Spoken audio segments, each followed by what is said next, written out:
તમે જોઈ રહ્યા છો ફટાફટ ગુજરાતી સમાચાર તાજા ત્વરિત અને સચોટ સમાચારો માટે અત્યારથી જ અમારી ચેનલને સબસ્ક્રાઇબ કરો અને બેલ આઇકન દબાવો જેથી કોઈપણ મહત્વના સમાચાર તમારાથી છૂટી ન જાય। તો ચાલો શરૂ કરીએ આજના મુખ્ય સમાચારો। ગુજરાત સરકારે કર્મચારીઓ અને પેન્શનરોને દિવાળી પૂર્વે રાહત આપી છે। ઓક્ટોબર 2025ના પગાર ભથ્થાની ચૂકવણી તહેવારના ઉત્સાહને ધ્યાનમાં રાખીને 14, 15 અને 16 ઓક્ટોબર દરમિયાન વહેલી કરી દેવામાં આવશે। આ ઉપરાંત રાજ્યના 9 લાખથી વધુ કર્મચારી પેન્શનર્સને મોંઘવારી ભથ્થા ડીએમાં વધારાની દિવાળી ભેટ આપવામાં આવી છે। 7મા પગાર પંચના કર્મચારીઓના ડીએમાં 3% વધારો કરાયો છે। સરકારે દિવાળી પર્વ નિમિત્તે વિવિધ સરકારી કચેરીઓ, બોર્ડ અને નિગમો માટે 19 ઓક્ટોબરથી લઈને 26 ઓક્ટોબર સુધી સરંગ 8 દિવસનું મિની વેકેશન જાહેર કર્યું છે। મુખ્યમંત્રી ભૂપેન્દ્ર પટેલે અને રાજ્યમંત્રી હર્ષ સંઘવીએ ગાંધીનગર ખાતેથી એસટી નિગમની 201 નવી બસોને લીલી ઝંડી આપી પ્રસ્થાન કરાવ્યું છે, જેમાં 136 સુપર એક્સપ્રેસ અને 60 સેમી લક્ઝરી બસોનો સમાવેશ થાય છે।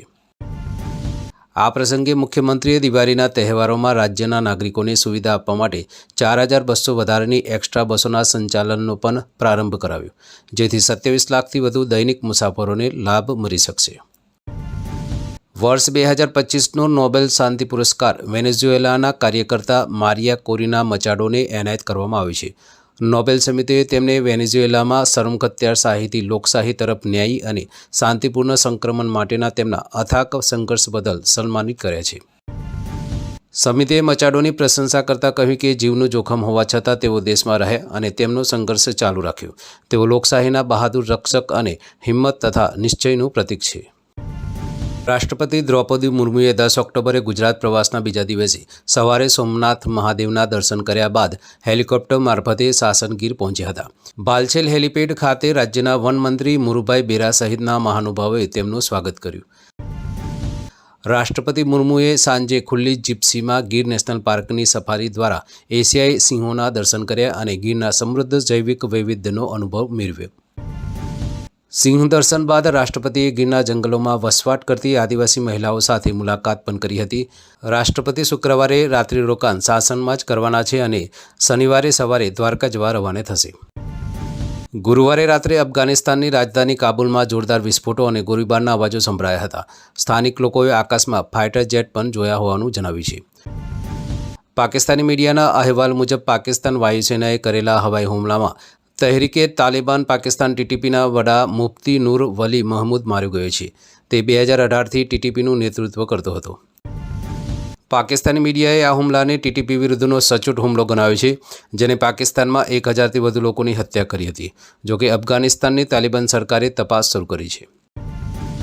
મહેસાણાના હનુમંત હેન્ડુવા ગામ પાસેથી પસાર થતી રેલવે લાઇનના બ્રિજ નીચે સુભાષન ગામના આશરે 32 વર્ષીય પંકજ પટેલની ઘરે ફાંસો ખાધેલી હાલતમાં લાશ લટકતી મળી આવી છે। મહેસાણા તાલુકા પોલીસે ઘટના સ્થળેથી મૃતકના મિત્રની એક સફેદ કાર પણ કબજે કરી છે। પોલીસે હાલમાં અકસ્માતે મોતનો ગુનો નોંધીને યુવકના આત્મહત્યા પાછળનું કારણ જાણવા માટે વધુ તપાસ હાથ ધરી છે। પાકિસ્તાનની ચીન પરસ્તી તેને ભારે પડી છે। અમેરિકાના પેન્ટાગોને શસ્ત્રો ખરીદનારાઓની યાદીમાંથી પાકિસ્તાનને બાકાત રાખતા તેને AIM-120 અમરામ સુપરસોનિક મિસાઇલ્સ નહીં આપવાનો નિર્ણય કર્યો છે। AIM-120 મિસાઇલ્સ હવામાંથી હવામાં અચૂક નિશાન વિંધવાની ક્ષમતા ધરાવે છે। આ નિર્ણયથી મૂળભૂત રીતે ભારતને નિશાન બનાવવાની પાકિસ્તાનની નાપાક યોજના પડી ભાંગી છે।